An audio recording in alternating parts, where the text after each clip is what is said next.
Hello friends, welcome to our channel the study zone guys. कल की video में हमने इंडियन हिस्ट्री के चैप्टर मौर्य साम्राज्य के कुछ इंपॉर्टेंट क्वेश्चंस को देखा था। आज उसके आगे के क्वेश्चंस को देखेंगे, पर उससे पहले अगर आपने अभी तक मेरे चैनल को सब्सक्राइब नहीं किया तो प्लीज़ सब्सक्राइब कर लीजिए, साथ ही बेल आइकन प्रेस कर लीजिए जिससे सारी वीडियो की नोटिफिकेशन आपको आसानी से मिल सके।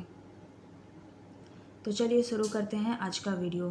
पहला क्वेश्चन आपको दिया गया है, निम्न में से कौन मौर्य वंश से संबंधित नहीं है। चार ऑप्शन दिया गया है, अजातशत्रु, बिंदुसार, चंद्रगुप्त मौर्य, इनमें से कोई नहीं। आपका जो राइट आंसर है वह है ऑप्शन ए। क्या है? Option A, Ajatashatru. ये मौर्य साम्राज्य से संबंधित नहीं है। तो ये किस वंश से थे? अजातशत्रु मौर्य वंश का नहीं था। ये किस वंश का था? हर्यक वंश का। हर्यक वंश से संबंधित है। इसने अपने पिता बिंबिसार की हत्या करके सत्ता हासिल की थी, इसलिए इसे क्या कहा जाता है? पित्त हत्या भी कहा जाता है। नेक्स्ट क्वेश्चन, निम्नलिखित में से कौन विदेशी यात्री सबसे पहले भारत आया था? वेनसोंग, मेगास्थनीज, इत्सिंग, फयान। आपका जो राइट आंसर है वह है ऑप्शन बी। क्या है? मेगास्थनीज। तो इनमें से सबसे पहले भारत कौन आया था? मेगास्थनीज आया था। नेक्स्ट क्वेश्चन, निम्नलिखित में सम्राट अशोक की वह पत्नी कौन थी जिसने उसको प्रभावित किया था? चंदालिका, चारुलता, गौतमी, करुवाकी। आपका जो राइट आंसर है वह है ऑप्शन डी। क्या है? करुवाकी। तो इनमें से वे कौन सी पत्नी थी अशोक की जिसने उसको प्रभावित किया? करुवाकी। सम्राट अशोक अपनी पत्नी करुवाकी से बहुत प्रभावित हुए थे। यह अशोक की दूसरी पत्नी तथा राजकुमार तीवर की माता थी। यह एक मछुआरे की पुत्री थी। अशोक द्वारा उत्कीर्ण कराए गए अभिलेखों में उसकी एक ही रानी का उल्लेख है। कौन है वो? करुवाकी। नेक्स्ट क्वेश्चन,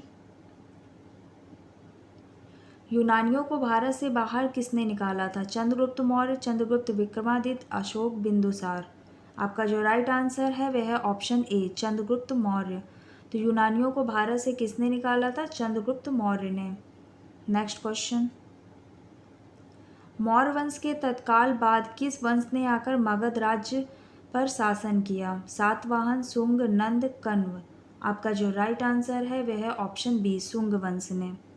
तो मौर्य वंश के बाद किस वंश ने आकर मगध राज्य पर शासन किया था? शुंग वंश ने। नेक्स्ट क्वेश्चन, अशोक ने समूचे भारत और सीलोन में बौद्ध धर्म का प्रचार किस माध्यम से किया है? त्रिरत्नों को शिक्षा देकर, धर्म महापात्रों को भेजकर, युद्ध करके, बौद्ध भिक्षु बनकर। आपका जो राइट आंसर है वह है ऑप्शन बी। क्या है? धर्म महापात्रों को भेजकर अशोक ने समूचे भारत और सीलोन में बौद्ध धर्म का प्रचार किया। नेक्स्ट क्वेश्चन, किस शिला राजादेश में अशोक ने कलिंग युद्ध के हताहतों का उल्लेख किया और युद्ध त्याग की घोषणा की? मास्की राजादेश, शिला राजादेश 13, शिला राजादेश 11, शिला राजादेश 10। आपका जो राइट आंसर है वह है ऑप्शन बी। क्या है? शिला राजादेश 13। तो किस शिलालेख में राजादेश ने किस शिला राजादेश में अशोक ने कलिंग युद्ध के हताहतों का उल्लेख किया है? शिला राजादेश 13 में। नेक्स्ट क्वेश्चन, मौर्य साम्राज्य की राजधानी कहाँ स्थित है? पाटलिपुत्र, वैशाली, लुम्बिनी, गया। आपका जो राइट आंसर है वह है ऑप्शन ए, पाटलिपुत्र। मौर्य साम्राज्य की राजधानी कहाँ स्थित है? पाटलिपुत्र में। नेक्स्ट क्वेश्चन, चंद्रगुप्त मौर्य के बाद सिंहासन पर कौन बैठा था? बिंबिसार, अशोक, बिंदुसार, विष्णुगुप्त। आपका जो राइट आंसर है वह है ऑप्शन सी। क्या है? बिंदुसार। तो चंद्रगुप्त मौर्य के बाद सिंहासन पर कौन बैठा? उनके पुत्र बिंदुसार। नेक्स्ट क्वेश्चन, मौर्य काल के दौरान स्थानिक कौन था? चार ऑप्शन है, जिला प्रशासक, प्रांतीय प्रशासक, ग्राम प्रशासक, नगर प्रशासक। आपका जो राइट आंसर है वह है ऑप्शन ए, जिला प्रशासक। तो मौर्य काल के दौरान स्थानिक कौन होता था? जिला प्रशासक होता था। नेक्स्ट क्वेश्चन, चाणक्य किस नाम से जाना जाता था? राजशेखर, तेजस्वी, कौटिल्य, वत्स्यायन। आपका जो राइट आंसर है वह है ऑप्शन सी, कौटिल्य। चाणक्य किस नाम से जाना जाता था? कौटिल्य। और इनका एक नाम और था, क्या था? विष्णुगुप्त। नेक्स्ट क्वेश्चन,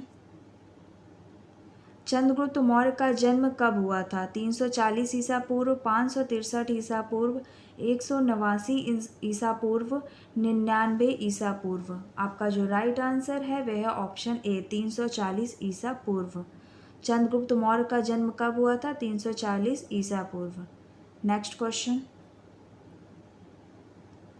बिंबिसार किस वंश का शासक था? हर्यक, मौर्य, शुंग, नंद।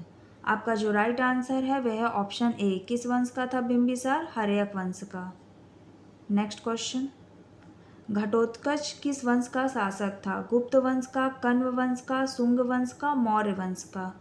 आपका जो राइट आंसर है वह है ऑप्शन ए, गुप्त वंश का। तो घटोत्कच किस वंश का शासक था? गुप्त वंश का। तो गाइस ये थे आज के वीडियो के 14 क्वेश्चन। आई होप आपके लिए वीडियो यूज़फुल रहा। अगर वीडियो पसंद आए तो प्लीज़ लाइक शेयर सब्सक्राइब ज़रूर करिएगा। मिलते हैं नेक्स्ट वीडियो में।